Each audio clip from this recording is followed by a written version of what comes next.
Thank you, Jesus. Thank you, Jesus. Thank you, Jesus. Glory to Jesus. Glory to Jesus. Glory to Jesus. Yes, Lord. Yes, Lord. Yes, Lord. Yes, Lord. Yes, Lord. Yes, Lord. Yes, Lord. Yes, Lord. Yes, Lord. We give you honor, the glory, the praise and the worship. Siyabonga Nkosi, siyabonga Nkosi. Kulesikhathi esikuso. Siyabonga mzali wethu. Siyabonga mdala wensuku. Siyabonga ngikhona. Siyabonga uNkulunkulu othembekile. Siyabonga uNkulunkulu. Ngithatha lethuba ngiyanibingelela egameni lomfelo wami uKristu Jesu. This is Apostle M Skyveta Khuzwayo. Ngiyanibingelela egameni lomfelo wami uKristu Jesu. Siphamisa ukubonga nangalesikhathi ngishilo ukuthi by 9 o'clock ngizobe live egameni lomfelo wami uKristu Jesu. uThixo usawuNkulunkulu menjalo, usawuNkulunkulu ongaguquki. Kulesikhathi samanje angihambi ngedwa e-studio namhlanje, ngihamba nomvangeli uNgcongo, evangelist uNkulunkulu umgcobe kakhulu. Simbonga kakhulu uNkulunkulu egameni lomfelo wami uKristu Jesu kulesikhathi esikusona manje. Into enhle nengiyithandayo, please share i-page le, share the broadcast, bathe kubatshena ukuthi umpostoli nomvangeli usekhona amandla omphongolo asekhona. Sesifikile kwi-studio kwi-Shikana Couch egameni lomfelo wami uKristu Jesu. Batheke share this page, share le page, share, and then ubatshena ukuthi usekhona umpostoli e-studio nomvangeli uNgcongo bazoshumayela namhlanje. Namhlanje sizokhuluma nje ngento eyodwa esigodini samathambo. Akuzili zokhuluma into eningi, sizokhuluma ngesigodi samathambo whereby izwe lethu likanje, but namhlanje sizothi isigodi samathambo sikhona. So ngiyacela ukuthi ulishare i-page, ulisharele bonke abakhona, ubatheke, ubatshene ukuthi umpostoli usekhona. Ubatshene uGandakanda usekhona. Ubatshene usekhona umvangeli Mancinza, usekhona umvangeli Mancinza. Awu madoda, indoda kaNkulunkulu masishumayelile, umkhathi uyayazi le ndoda le. Umkhathi uyayazi kakhulu le ndoda le, uyazi kakhulu amadimoni akadlaleli eduze ngala ngoba because le ndoda ayibhekani nomkhathi. Abafuna nalabo bangakhona uSathane uvela tatazela. Mewaqala wezwa ivoice kaMvangeli uSathane uvela tatazela. Just share le page, ushare nabanye, ubatshene ukuthi usekhona umpostoli, usekhona umpostoli, usekhona umvangeli, usekhona egameni lika Jesu Kristu waseNazaretha kwi-Shikana Couch namhlanje ebusuku kumhla ka-18. Awukho kumhla ka-18 okhona kuJanuary ngaphandle kalo ku-2021. Ngiyawelcome ngothando lika Kristu Jesu kule ndawo esikuyona. Ngithi uNkulunkulu uyakuthanda, ngithi uNkulunkulu khona into esintsha asangazenza phezulu kwempilo yakho. Ngiyawelcome just nawe enza into eyodwa, just click lelo button lakho lelo, ulishare i-page. Ngena nje kuma group wonke ushare i-page nje emva lokho, and then you'll see the power of God will demonstrate phezulu kwempilo yakho.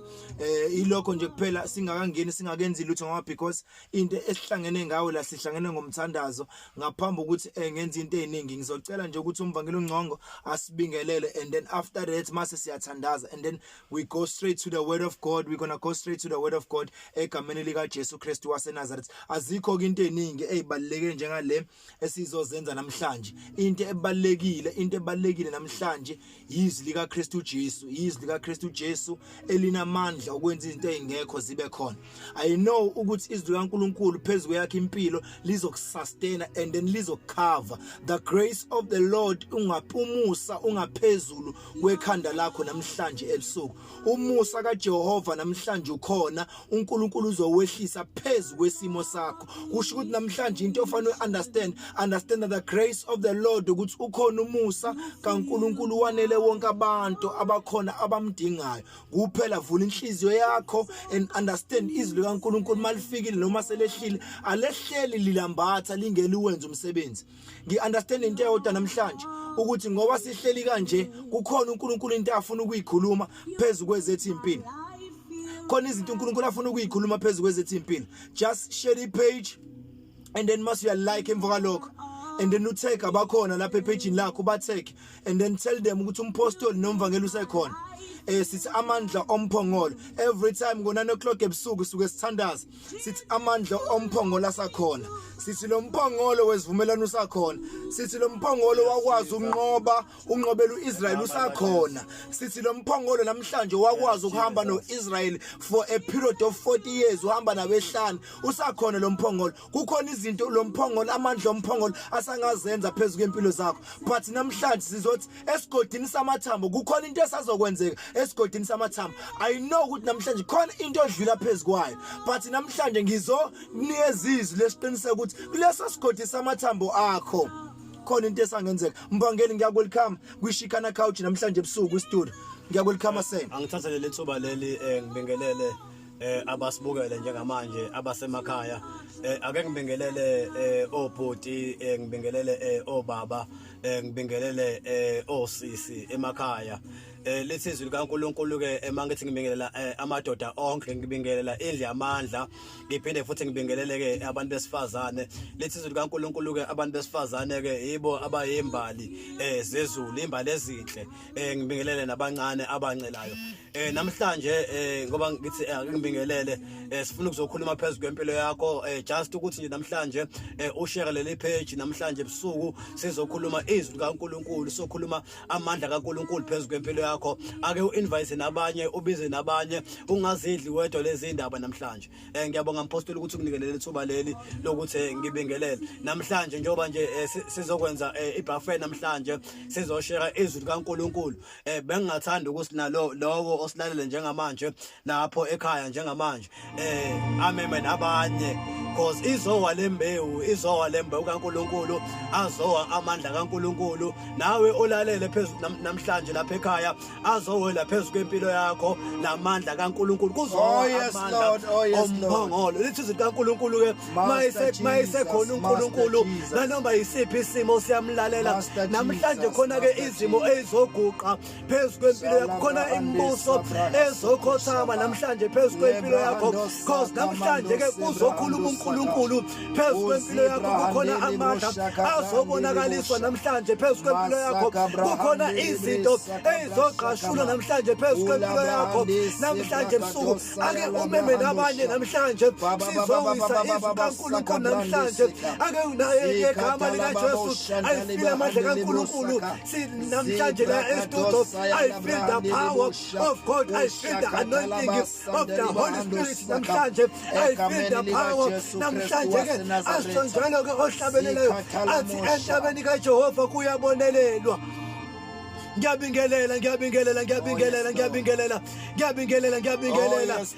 njengoba ngibingelela kanje njengamanje I feel ukuthi khona umuntu njengamanje obanje inkinga I feel ukuthi khona umuntu olele embhedeni njengamanje ogulayo namhlanje amandla kaNkulunkulu azowela phezulu kwakho njengoba ngikhuluma kanje I feel khona abantu abafuna imisebenzi akade bebayifuna imisebenzi kodwa kungalungi lutho kodwa I feel njengoba ngikhuluma kanje ukuthi namanje khona amandla kaNkulunkulu awela phezulu kwempilo yakho ukuthi khona into eyenzakalayo kukhona ibophe eqashukwayo. Ngibingelela gogo ngibingelela mkhulu ngibingelela sisi ngibingelela bhuti ekhaya ngibingelela nabangcelayo abancane ngiyanibingelela nje ebusuku egameni likaJesu ngiyanibingelela nje ebusuku egameni likaJesu ngiyanibingelela nje ngegama likaJesu khona into eyenzakala khona amandla kaNkulunkulu azokwehla namhlanje ebusuku kukhona izinto ezizoqhashuka namhlanje ebusuku kukhona izinto namhlanje ebusuku ezizosuswa phezulu kwempilo yakho ngiyabingelela namhlanje ngifuna ukuthi ngehlale kunje phezulu kwempilo yakho nanoma yisiphi isimo siyamlalela uNkulunkulu namhlanje uNkulunkulu ufuna ukuzokhuluma phezulu kwempilo yakho namhlanje uNkulunkulu egameni likaJesu kulonyaka 2021 khona amandla kaNkulunkulu afuna ukuzobonakaliswa phezulu kwempilo yakho khona amandla kaNkulunkulu afuna ukuzobonakaliswa phezulu komndeni wakho khona amandla kaNkulunkulu afuna ukuzobonakaliswa phezulu kweingane zakho namhlanje sifuna ukuzokhuluma nabantu uNkulunkulu namhlanje uthi asikhuphukele entabeni namhlanje because khona abantu ekufanele sizokhuluma nabo khona abantu namhlanje okumele bekhululwe friend khona abantu ekufanele bekhululwe amen ehlukahlukene namhlanje akusiyi mistake ngokuthi namhlanje usibone live ku Facebook ukuthi namhlanje usilalela akusiyi mistake. Oh yes Lord, oh yes Lord. Ngiyabingelela Oh yes Lord. Ngiyabingelela suku ipandemic ngiyabingelela suku lockdown suku level 3 ngiyabingelela nje ngiyabingelela ngibingelela South Africa yonke ngibingelela intuzuma yonke ngibingelela komashi inanda yonke uNkulunkulu khona ngaphansi ekwenanda ngaphansi kwamashi intuzuma ngiyabingelela ngegama lika Jesu ngiyabingelela. Oh yes Lord. Njengamanje ngithethela amandla kaNkulunkulu phezu kwempilo yakho njengamanje ngithethela umlilo kaNkulunkulu phezu kwempilo yakho njengamanje ngithethela amandla kaNkulunkulu phezu kwempilo yakho khona something eyenzakalayo phezu komndeni wakho njengamanje. Siyabingelela sekunjalo sesikhona azininganga izinto esizozenza sizothi akhona amandla azininganga izinto esizozenza namhlanje sizothi ukhona lo nkulunkulu azininganga izinto esizozenza namhlanje ebusuku sizothi amandla kaKristu Jesu asakhona namhlanje sizawukhuluma nabantu phezulu kwezimo zabo ukuthi uThixo usakhona. Nkosi yami siyathandaza right now siyathandaza as we gonna about sivula izwi kaNkulunkulu siyathandaza we about to pray just connect feel the touch of God connect because sesisendaweni kaBaba sesisendaweni kaNkulunkulu sesikuyo ipresent kaNkulunkulu sesikuyo indawo kaBaba connect ngikunika lethuba uthi uconnect allow amandla kaNkulunkulu to touch you allow amandla kaNkulunkulu ukuthi afinyele phezulu kwempilo yakho ngiyawadedela namhlanje e-studio kwiShikana Couch where uNkulunkulu ehlala khona because uNkulunkulu wasinika leli gama leli ukuthi asiqambe le ndawo sikuyona ukuthi iShikana Couch ngoba sihleli kule ndawo sihleli ebukhoneni kaNkulunkulu noNkulunkulu odala amacebo amahle phezulu kwempilo zethu sesikhona just connect connect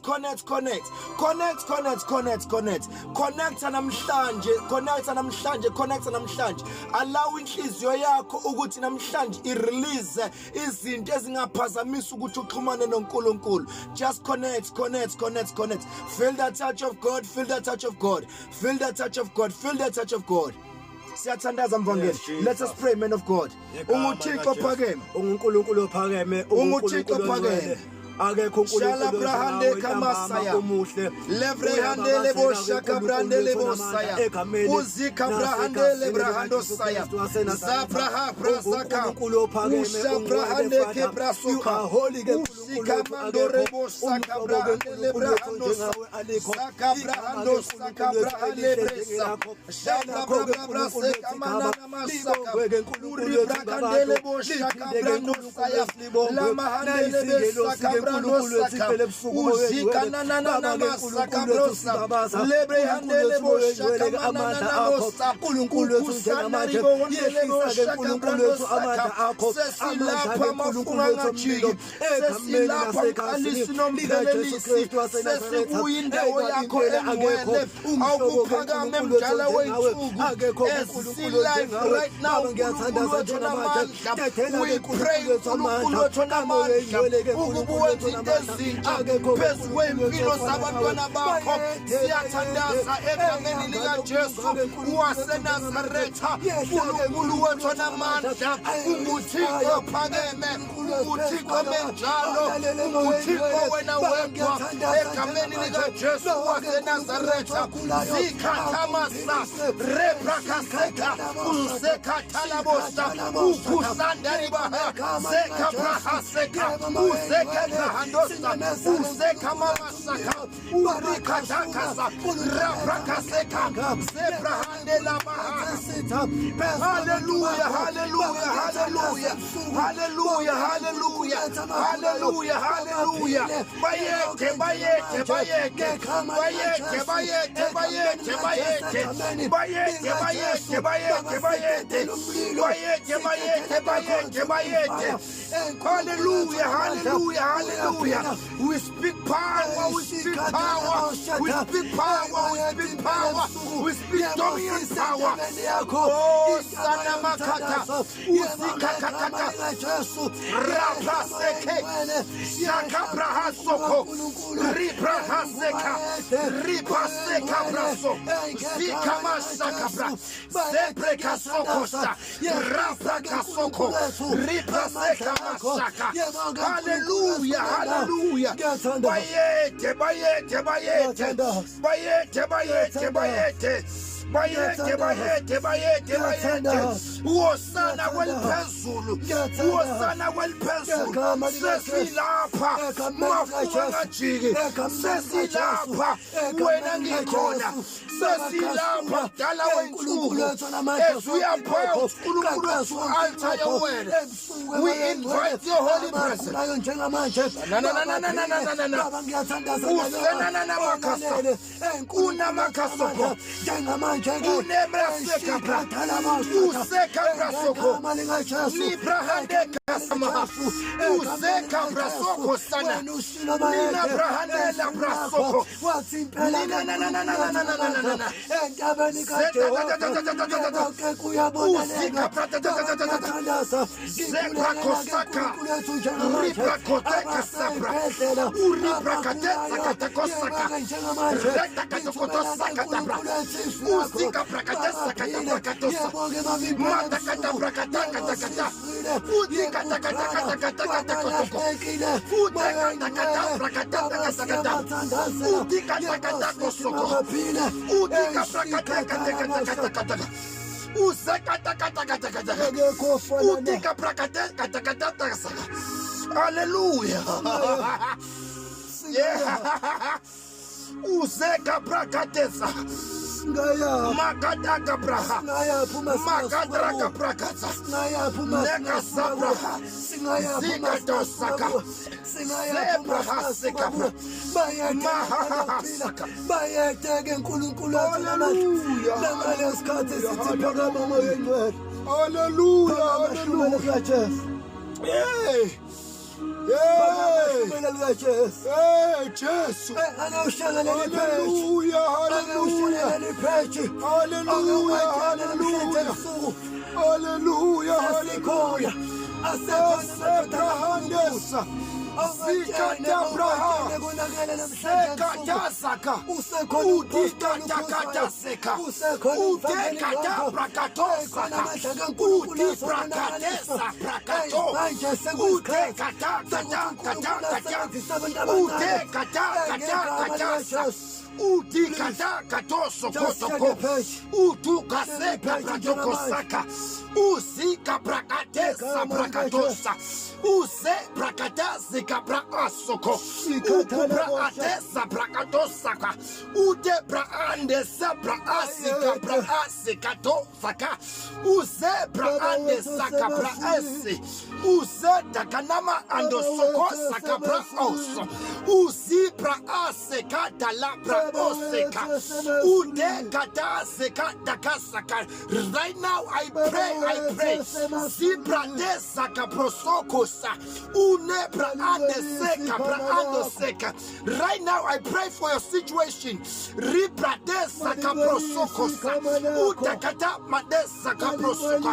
pray for the eternal run. I feel the power of God. uthi angikutshene uthi uNkulunkulu angikutshene umizika braseka braso uze mahandeseka braseka uthi uNkulunkulu angikutshene right now tshena inhliziyo yakho ukuthi khona amandla will touch you uze brakatose kama aseka ulita kasepra aseka sha uzebra hasoko sana maha uni mahande kesabra andosaka uze ana ala saka toto ute taka toko saka une ataka to ataka uze kapra andoseka takapra taka uthi cover ngenkazimulo engcwe uthi uNkulunkulu angikutshene right now uzosibekela ngenkazimulo uzeke nama katokosoko bra uzika tata tokosa uzebra katela bra andeseka masha uthi angikutshene right now ngegama lika Jesu shala bra handesama uzebra haseka taba umaseka braseka ta ulibra handeseka masoko uzeka tata katesa brakaso uzika manesa kabraseka sha uzeka tala braseka maha uzika tata kasoko toto utikata seka brandeseka uzika kata uzeka kata ukita katosa katapa ute brakatesa brakatoseka trikateta katoto kosa inkosi ephakeme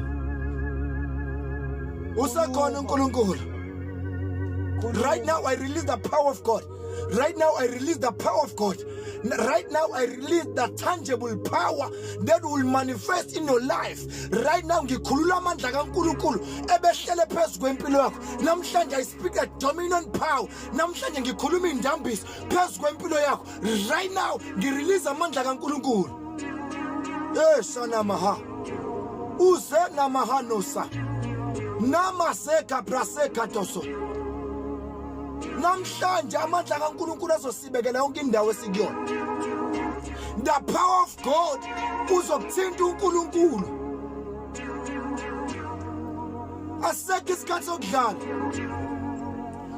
Aseke isikhathi sokudlala. Sisendaweni engcwele kaNkulunkulu. Sisendaweni engcwele kaNkulunkulu. Hey, sisendaweni engcwele kaNkulunkulu. Hey, umdala weinsuku sisendaweni engcwele kaNkulunkulu. Hey, ngithi mina sisendaweni kaBaba. Ngithi mina sikumdala weinsuku. Sikulizulu lamazulu.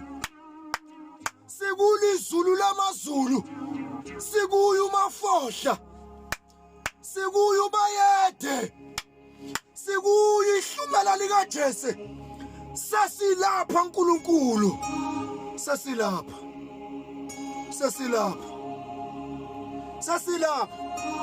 Just relax.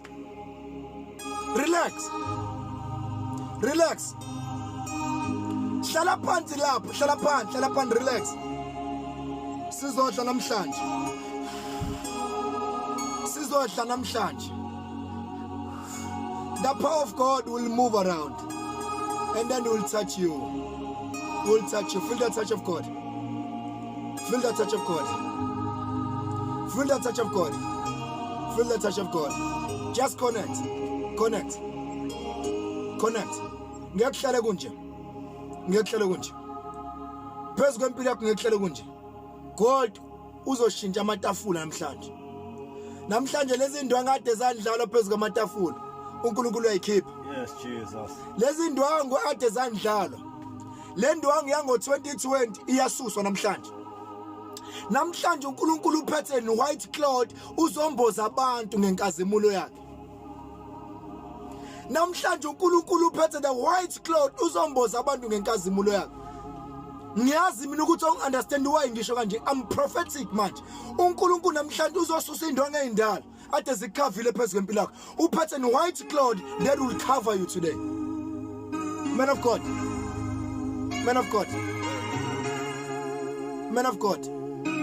Let us share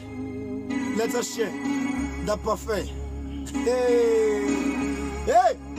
lesashaya unezi kaNkulunkulu namhlanje lizowehla liba amalangabo omlilo enhlizweni yami kugcwele injabulo hey khona injabulo enhlizweni yami khona injabulo enhlizweni yami moya wami uyathokoza moya wami uyathokoza emehlweni wami khona into esivulekile emehlweni wami khona into esivulekile namhlanje izwi likaNkulunkulu lizokwehla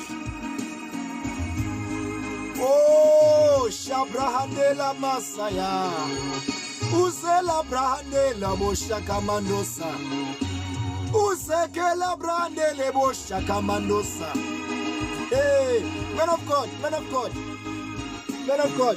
ngiyakubingelela baba angibingelele mpostoli ebusuku sentabeni kaNkulunkulu oh yes Lord letsizwe likaNkulunkulu entabeni kaJehova oh yes Lord kuyabonelelwa oh yes Lord kusho namhlanje kukhona izinto ezizobonakala entabeni kaJehova kukhona amandla azobonakala entabeni kaJehova namhlanje ebusuku ngiyabingelele nababukayo abahlele emakhaya ngibingelele ogogo ngibingelele bonke abantu abasemakhaya ebusuku egameni kaJesu Kristu waseNazaretha sesazoshira izwi likaNkulunkulu mpostoli ngiyabonga ukuthi nje unginelitha ukuthi ngibingelele ebusuku egameni kaJesu amen man of God siyabonga abazalwane ngiyacela sithathe amabhayibheli ethu sifunde izwi likaNkulunkulu ukhona uNkulunkulu kule ndawo mningi ukhona uNkulunkulu kule ndawo likhona izulu lamazulu ukhona uNkulunkulu kule ndawo ukhona uNkulunkulu kule ndawo hayi kushubile mvangeli kushubile hayi kushubile namhlanje ngiphethe umvangeli estudio namhlanje kushubile mvangeli angazi mfethu awenza odume ngazi umuntu kaNkulunkulu ake ngiqale ngisho kuwe osibukelayo njengamanje ake ushare leli page ushare udlulisele kwabanye njengamanje because khona namhlanje uNkulunkulu into afuna ukuzoyikhuluma phezulu kwempilo yakho naphezulu kwabanye abantu ake ushare le message nabanye abantu namhlanje ungabusasuka sofunda ke nje izwi likaNkulunkulu lo okhulumayo umvangeli uNgcongo indoda kaNkulunkulu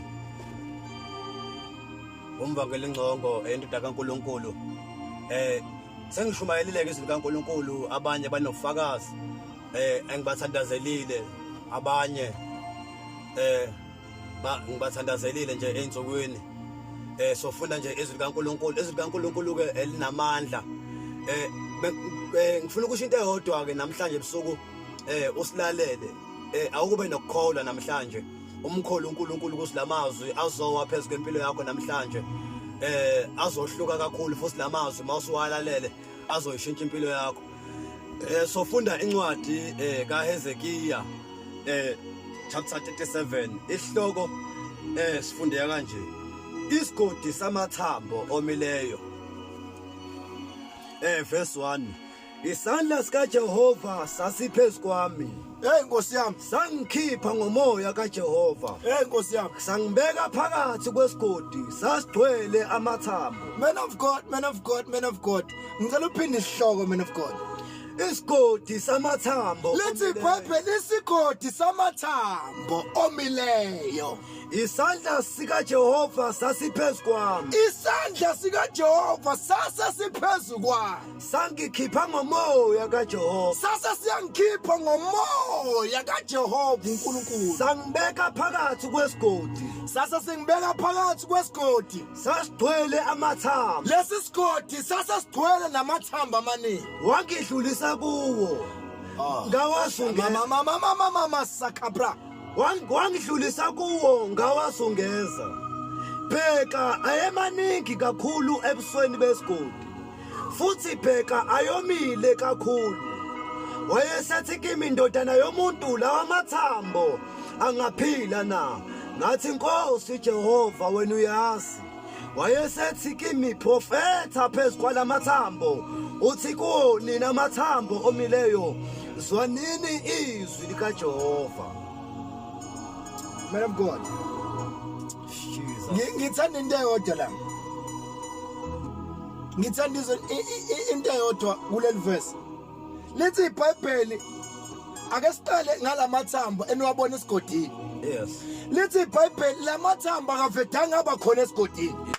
Lamathambo akavedanga abakhona esigodini. Into eyenza ukuthi kube khona amathambo esigodini yimpe eyahlulwayo ngaphambilini uIsrael wahlula. Lithi iBhayibheli uIsrael waphuma wayempini.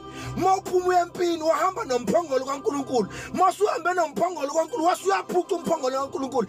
Impi kaJehova yasiyahlula. Mase ihluliwe impi kaJehova kwase kufa abantu abaningi. Yes. Lithi izwi likaJehova uNkulunkulu wasayabona man of God ukuthi akakhipha umprofeti uHezekiya. For a period of time lamathambo ayesehlele for 20 years. Lithi iBhayibheli lamathambo ayesomena kakhulu. Because lamathambo ayesehlele for isikhathi eside. uNkulunkulu uzovusa iarmy eyafa ngaphambilini. Yes.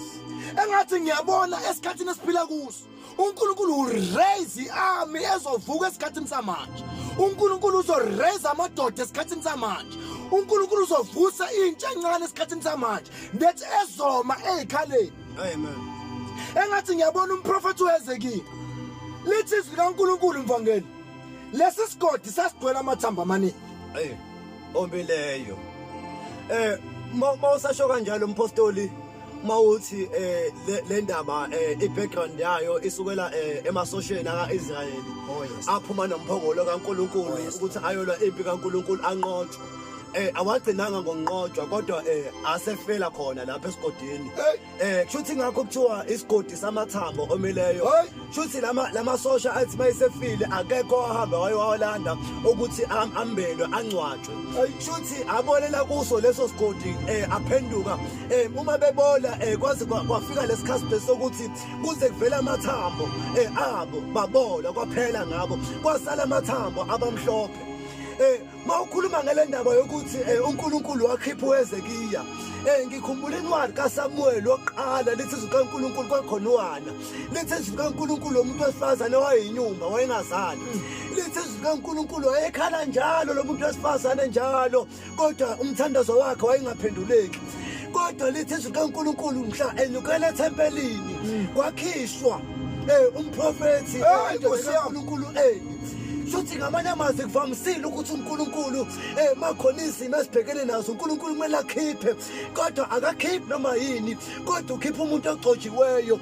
Into eyenza ukuthi uNkulunkulu akhiphe uHezekiyeli amisa esigodini samathambo omileyo wayengabakhipha bonke abantu uNkulunkulu kodwa wakhetha uHezekiyeli. Babekhona bonke abantu uNkulunkulu wayengabakhetha kodwa into engiyibuza yona why uNkulunkulu wakhetha uHezekiyeli ngoba uNkulunkulu mayifuna ukuzolungisa izimo kufanele akhiphe umuntu ogcotshiweyo fanele akhiphe indoda yogcoba izokhuluma phezulu kwempilo yakho ngoba akusibo bonke abantu abangakhuluma phezulu kwempilo yakho ukuze isimo sakho soshintsha kodwa ukuze isimo sakho soshintsha kuyabiza ukuthi khisho umuntu ogcotshiweyo mase siyafika kule ncwadi athi uHezekiyeli ngiyamthanda mayeqala le ncwadi uthi isandla sikaJehova sasiphezulu kwami Nkosi yamakhosi uthi uHezekiyeli impostoli ngifuna ubambe le ndaba yesandla uthi uHezekiyeli isandla sikaJehova sasiphezulu kwami uthi uHezekiyeli isandla sikaJehova sangithatha uma singithatha isandla sikaJehova sangithatha sangisa esigodini samathambo omileyo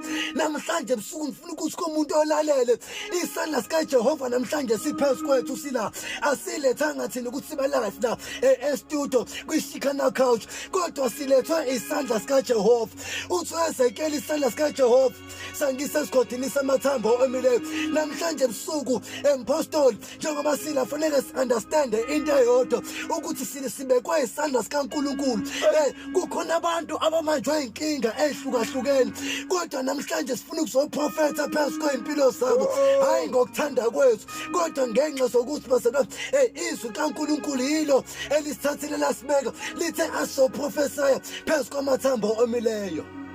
Lethi izwi likaNkulunkulu mvangelo ngcono isandla sika Jehova sasiphezulu kwami engathi ngiyabona abantu bazoba ne misunderstanding la ukuthi isandla sika Jehova isandla sika uNkulunkulu singaba kanjani phezulu komuntu but ngifuna ukutshela into mayethu umprofeti weze isandla sika Jehova sasiphezulu kwami kunezinye izinto ezenzeka phezulu kwempilo zethu uzubuza ukuthi udlule kanjani kuleyo isandla sika uNkulunkulu sisuke siphezulu kwakho Apostoli ngavele kwamboleka le ndaba le yesandla lithi izwi likaNkulunkulu mhla lamathambo lawo omileyo amasosha uma eya empini kaNkulunkulu yes Lord ayephethe umphongolo kaNkulunkulu yes Lord lithi izwi likaNkulunkulu mase uma sebefika empini amaFilisti abanqoba athatha umphongolo kaNkulunkulu yes Lord into eyabulala amaFilisti abulawanga ukuthi kwasuka into eyabulala uIsrayeli amasosha khona abulawanga ukuthi umphongolo wawuthathiwe kodwa lethi sikaNkulunkulu ekuthatheni komphongolo lesandla sikaNkulunkulu sasuka because once kwasuka isandla sikaNkulunkulu nepresence kaNkulunkulu iyasuka phezulu kwakho once kwasuka ipresence kaNkulunkulu ilapho khona ekulandela khona ukufa because khona abantu njengamanje abasibukayo uthola kade bekholwa emoyeni bevutha beshaya ngezilimi malimala abalimazwanga ukuthi amandla kaNkulunkulu athathiwe phezulu kwabo kodwa isandla sikaNkulunkulu sisukile ngoba ngaphandle kwesandla sikaNkulunkulu umpostoli ayikho into esingayenza ngaphandle kwesandla sikaNkulunkulu kodwa uma kukhona isandla sikaNkulunkulu la esifika khona sifika sikhulume phezulu kwesimo zenzeka yini into eyenza lokho ingoba isandla sikaNkulunkulu siphezulu kwethu once kwasuka isandla ilapho khona esituza khona ema-position siyasuka endleleni once kwasuka isandla uyaqala uyabona abantu baphelelwe nembeza uyavuka umona because isandla sikaNkulunkulu susiwe phezulu kwaloyo muntu and kwavuka ujelasi lithi iBhayibheli imvangeli kaNkulunkulu uma isandla sika Jehova siphezulu komprofeti lithi iBhayibheli sasa simlidela emathambeni amaningi yes engathi ngiyabona lamathambo ayemaningi kakhulu ngoba lithi iBhayibheli ayengachazeki yes ngathi ngiyabona mvangeli lamathambo esigodini nomprofeti uHezekiya wengeyakwazi ukuthi leli ithambo lika baba leli ithambo lika ma leli ithambo lika sisi leli ithambo lika bhuti leli ithambo lengane but kodwa isandla sikaNkulunkulu samholela uHezekiya emathambini amaningi esigodini samathambo ngifuna ukuthini namhlanje uNkulunkulu he want to raise istandard samathambo uNkulunkulu uzofaka ivelu emathambini engathi ngiyabona ku2020 izinto zakhe azenzakalanga kahle nje uwamathambo nje wena namhlanje ngifuna ukuzokutshela something phezulu kwempilo yakho izinto azikhambeli kahle but uNkulunkulu kulamathambo oyiwona wena khona into afuna ukuyenza but udinga into eyodwa udinga isandla sika baba udinga isandla sika Jehova sehlele phezulu kwakho uyabona mpostoli into engithanda ngoHezekiyeli khona into esingayinaki eshiwo uHezekiyeli uNkulunkulu mayesembeke esigodini samathambo emileyo uNkulunkulu uHezekiyeli uyamthatha umbeke esigodini samathambo omileyo uNkulunkulu uyambuza uHezekiyeli uthi Hezekiyeli amathambo esengaphila yini uNkulunkulu akambuzi ngoba nakhe ngazi uNkulunkulu vele uyazi ngoMunkulunkulu akahlulwe lutho yonke into uNkulunkulu mayifika kuye ngisho nefili yaphila kodwa uNkulunkulu ufuna ukubona ifight kaHezekiyeli ukuthi imngebi nandawo uNkulunkulu esembuza uHezekiyeli ukuthi Hezekiyeli amathambo asengaphila yini khona igama elishiwo uHezekiyeli uthi inkosi angazi wena owasilo kunezinye izimo ezike zenzeke phezulu kwempilo yes ukushayeka phezulu kwempilo bakubuza abantu ukuthi wena usuwonile uNkulunkulu but ngifuna ukukutshela something namhlanje umprofeti akayivezanga emuhle phambi kwaJehova thina into esiyenza sike siveze sibe muhle phambi kwaJehova izimo ziyasha asifuna ukuyiceba izimo ukuthi inkosi ngiyahluleka la but kodwa umprofeti akatshengisanga ipride into esuyashatha na njengamakhola sisuke sashaya ipride uthi umprofeti inkosi mina ngazi yabona mpostoli uma ethi inkosi angazi because uNkulunkulu akangeneleli la sasikhona into eyenza ukuthi amathambo uNkulunkulu athi prophetha phezu kwalamathambo ingoba losuka wathwezekela inkosi mina ngazi kanti sometimes ubona ezinizimo sithi ayikhulekela idluli ingoba vele thina sinento ukuthi uNkulunkulu vele sesiyamazi ukuthi wenzani sesiyamazi ukuthi wenzani ubona uNkulunkulu akangeneleli phezu kwesimo sakho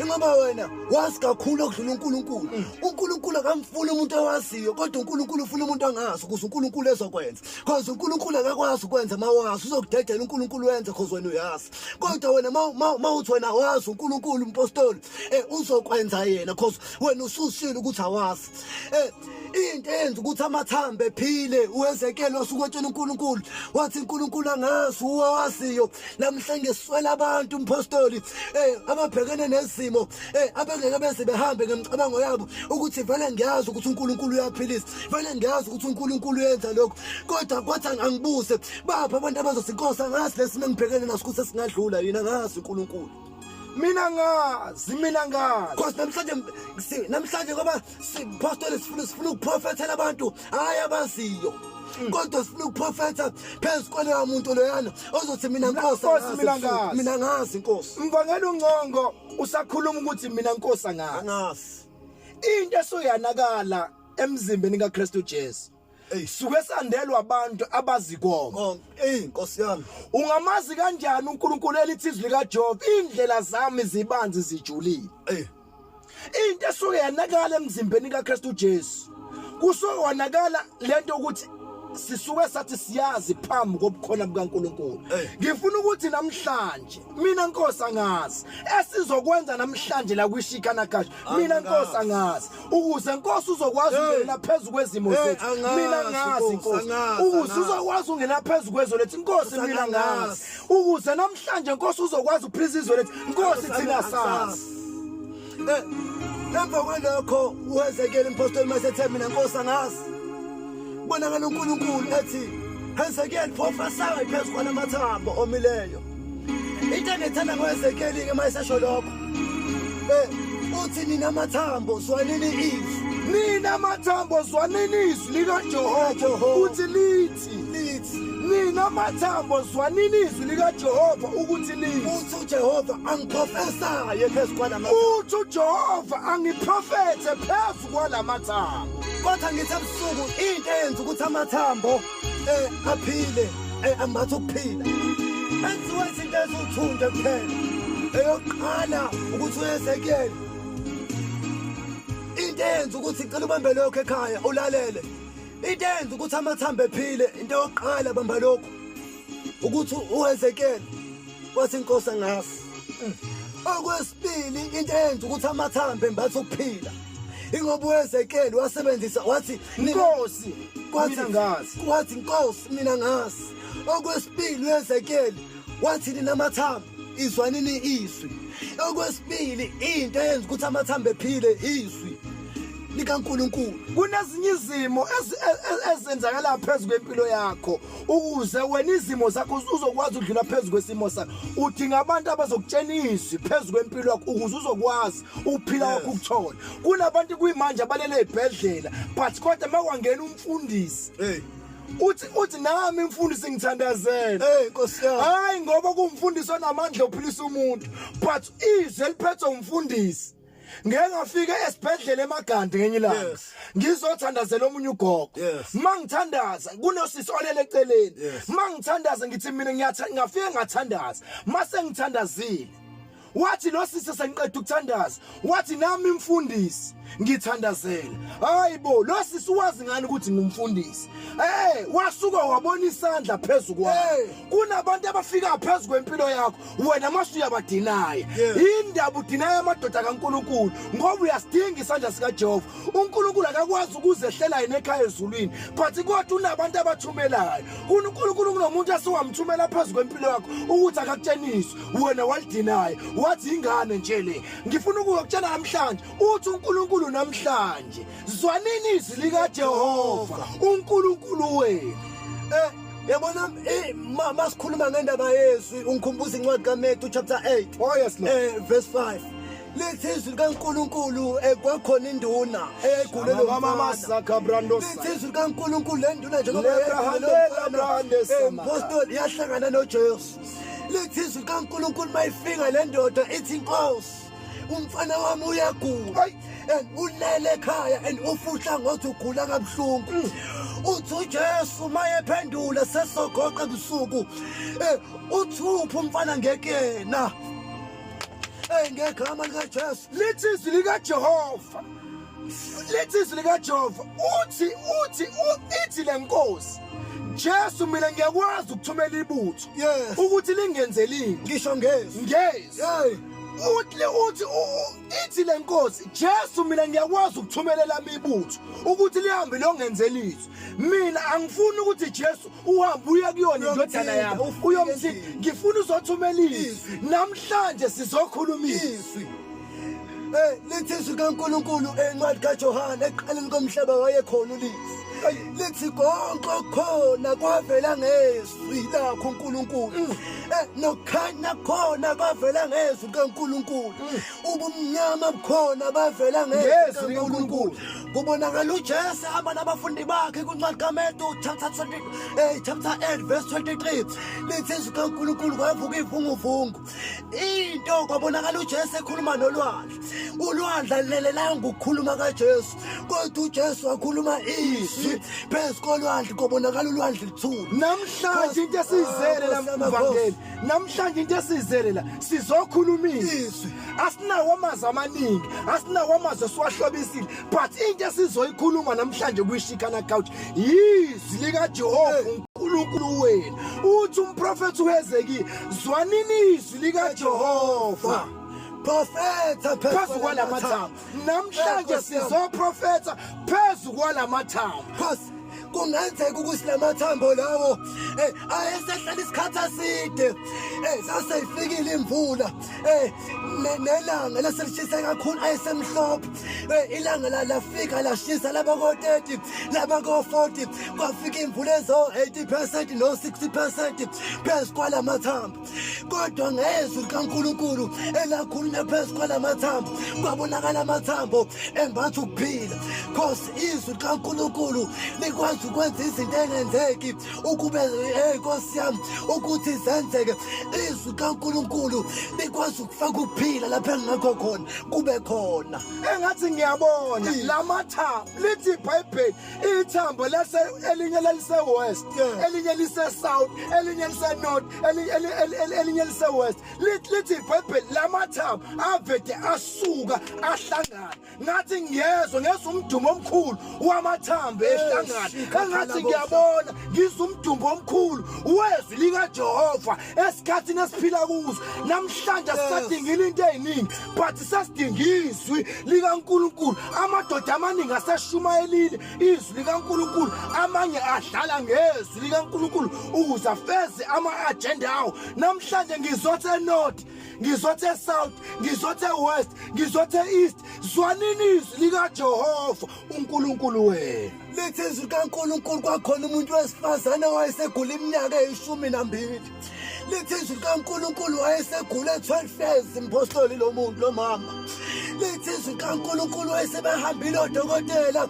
wayehamba zonke inyanga wabahamba bonke abantu abanemoya ehlukahlukene lokusiza kodwa bebehluleka lithi izwi likaNkulunkulu kwabonakala uJesu ekhuluma nalo wesifazane ethi bembalele emphethweni ngoba abantu Nkosi yamakhosi abantu abazosinda kulesikhathi sikushona se-COVID-19 abantu abazolalela izwi kaNkulunkulu babambelele emphethweni mase bethola ukusinda akusibo bonke abantu abazosinda kodwa abantu abazolalela ukusho kwakhe izwi kaNkulunkulu lithi izwi likaNkulunkulu sakhuluma ngomphetho lithi izwi likaNkulunkulu lo wesifazane wasehambe zonke inyanga zendala lithi izwi likaNkulunkulu lo wesifazane wasehambe bonke abantu lithi izwi likaNkulunkulu wasehambe bonke abathandazi lithi izwi likaNkulunkulu wasehambe bonke abaprofeti lithi izwi likaNkulunkulu ayikho indawo ayengayihambanga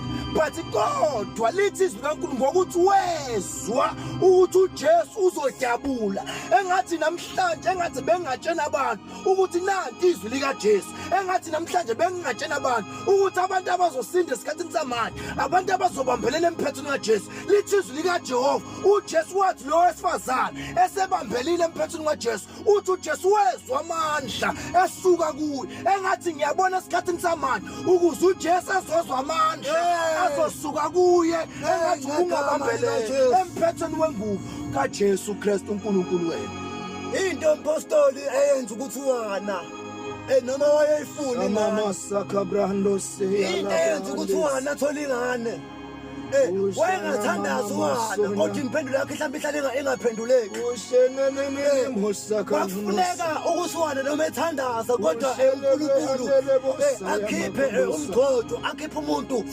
ozokhuluma abuziwana ukuthi yana yini oyifunayo uNkulunkulu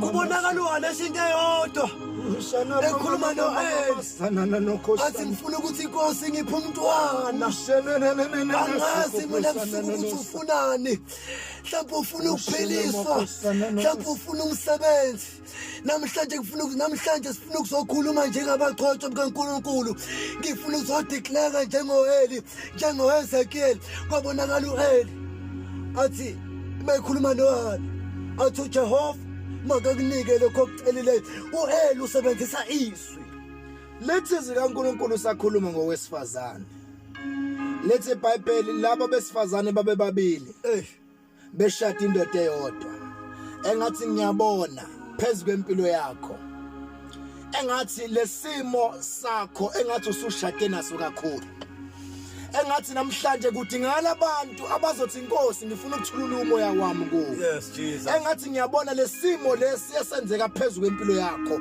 usushade naso for iminyaka but ukuze uEli ezokwazi ukukhuluma izwi phezulu kwempilo yakho awudinganga into eyiningi udinga inhliziyo yakho emhlophe uthi inkosi mina ngisengidlule entweni eyiningi mina sengishawiwe mina sengikhulunyiwe mina sengihletshiwe mina ngihlala endlini ewayo mina ngu1 no2 no3 but manje into esengiyifuna ngifuna izwi lakho sesiyathandaza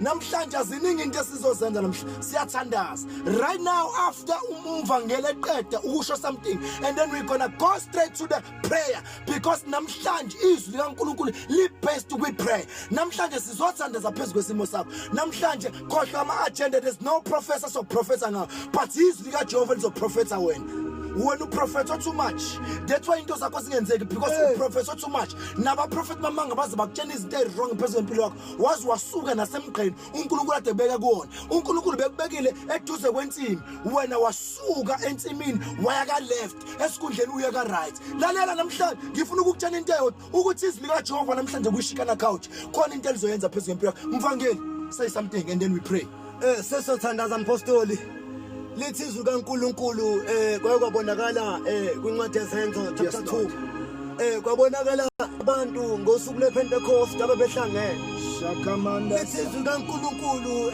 bezwakala bethandaza kwaduma yonke le ndawo ababekuyo kwazamazama abantu ababengaphandle into eyenza ukuthi umthandazo bewuthandaza into eyenza ukuthi kunyakaza izinto because umthandazo wabo uhamba nezwi nasi namhlanje ebusuku sothandaza into ezokwenza ukuthi wena ulapha ekhaya la makade angaqashuke phezulu kwempilo yakho because sisothandaza umthandazo ohambisana nezwi kaNkulunkulu into ezokwenza ukuthi lawo mathambo omileyo phezulu kwempilo yakho namhlanje ebusuku ambatha ukuphila because sisothandaza umthandazo ohamba nezwi kaNkulunkulu umthandazo ogcotshiweyo umthandazo kaNkulunkulu siyathandaza right now vula inhliziyo yakho as we are about to pray siyathandaza mvangeli let us pray man of God let us pray uNkulunkulu ophakeme baba uNkulunkulu obuhle akekho uNkulunkulu njengawe alikho igama elihle njengelakho uNkulunkulu omuhle baba siyabonga uNkulunkulu wethu impela ebusuku ngoba siphakamisa akekho uNkulunkulu wethu ofana nawe akekho ongalinganiswa nawe ke uNkulunkulu wethu namandla baba ke uNkulunkulu wethu impela phakathi kwabo uNkulunkulu wethu akekho ofana nawe baba siyabonga yakho ayizimali ebusukwini ukugcwaliswa kweNkulunkulu wethu namandla kamoya ke uNkulunkulu wethu oyingcwele bayethe ke uNkulunkulu wethu akekho uNkulunkulu onjengawe ungcwele uphakeme ke uNkulunkulu wethu namandla baba ngiyathandaza ke uNkulunkulu wethu phezu kwalo wamoya oyingcwele uNkulunkulu wethu olalele ke uNkulunkulu wethu obukayo njengamanje ogulayo ke uNkulunkulu wethu umphilise njengamanje ke uNkulunkulu wethu egameni nasekhasini likaJesu Kristu waseNazaretha akekho uNkulunkulu onjengawe baba thatha udumo neyibonga nakho konke kufanele ke uNkulunkulu wesikhungokwakho ungcwele kuphakeme baba ngiyathandaza ke uNkulunkulu wesikhulula umlilo uNkulunkulu wesiphezu kwabantu bakho baba ke uNkulunkulu wethu ayiprofesa uNkulunkulu wethu phezu kwalo wake uNkulunkulu wesimoya engcwele ophelelwe ithemba ngibuyisa ithemba phezu kwempilo yakhe ebusuku uNkulunkulu wethu namandla muthinte ke uNkulunkulu wethu njengamanje uNkulunkulu omuhle qashula ke uNkulunkulu wesikonke okumelena nakhe ke uNkulunkulu wethu okumelene nempilo yakhe njengamanje ke uNkulunkulu wesimoya engcwele melana nakho ke uNkulunkulu wethu namandla baba ngiyathandaza ayiprofesa phezu kwekhaya lakhe iprosperity phezu kwabantwana bakhe ke uNkulunkulu wesibamhluphayo baba ngiyathandaza baqoqe njengamanje ke uNkulunkulu wethu namandla akekho uNkulunkulu onjengawe ungcwele ebusuku uNkulunkulu wethu namandla ushilo ke uNkulunkulu wethu wathi impela entabeni yakho kuyabonelela siyabonga ke uNkulunkulu wethu thatha udumo nebonga nakho konke ukufanele ngokwakhe ebusuku in Jesus name thank you Father amen. Ake ngithule isibusiso sasebusuku namhlanje isibusiso sika Jehova. I bless you in the name of Jesus Christ. Ngikhulula isibusiso sika uNkulunkulu esizokhava namhlanje sikhave nakusasa. Ngikhulula isibusiso singanezela usizi. Ngikhuluma isibusiso sicebisayo. Isibusiso siphula amajoke esithi. Isibusiso esizokusustain impilo yakho yonke. Isibusiso sokuphila, isibusiso somsebenzi, isibusiso semali, isibusiso somshado, isibusiso seyimoto, isibusiso semizi egameni lika Jesu Kristu, isibusiso sokufunda. Ngikhuluma isibusiso esinamandla okwenza konke ongekho kube khona phezu kwempilo yakho egameni lika Jesu Kristu waseNazaretha. Feel the touch of God, feel the touch of God. Egameni lika Jesu siyabonga kakhulu namhlanje ebusuku ngoba thi si live kwi broadcast yethu isihloko sethu esithi esigodini samathambo kushikana couch. Namhlanje ngifisa ukukhuluma lamagama la ukuthi ngiyanxusa ukuthi share the page same time tomorrow will be live nakusasa and then khona sihloko uNkulunkulu nakusasa esizokhuluma ngaso. Ngicela ushare le page tshela abanye abantu ukuthi kusasa umpostoli nomvangeli uzobe khona kwi studio kushikana couch sizobe si live egameni lika Jesu Kristu waseNazaretha. For ama details zethu ne number zethu ngiyacela nathi number ungasithola kuyona for WhatsApp 061 28 55 780 ungasi WhatsApp kule number le 061 28 55 780 futhi iyafoneleka ukuze uzokwazi ukusenda ama request akho ukuze uzokwazi ukusi WhatsApp and then okwesibili same number iyatholakala kwi group and then le number le ngicela ukuthi nisebenzise and then okwesibili ungakhohlwa ukushare i-broadcast yethu and then after that go and like i-page lethu, go and invite now same page si-invite ku-same page elithi PST Skyverse si-invite and then sizonangiyana sizokwazi ukuthi nathi sin-receive egameni lika Jesu. Ake simithane halfway into esiyenzayo asizenzeli just thina but inkinga sithunywe isandla sika uNkulunkulu nathi sinazi into esingazenza asibhorekile but kodwa isandla sika Jehova siphezulu kwethu egameni lika Jesu waseNazaretha. I release i-protection phezu kwempilo yakho. Mbangeli say something 1 minute and then we close. Ebusuku ngithi ake ngehliseke isibusiso phezu kwempilo yakho.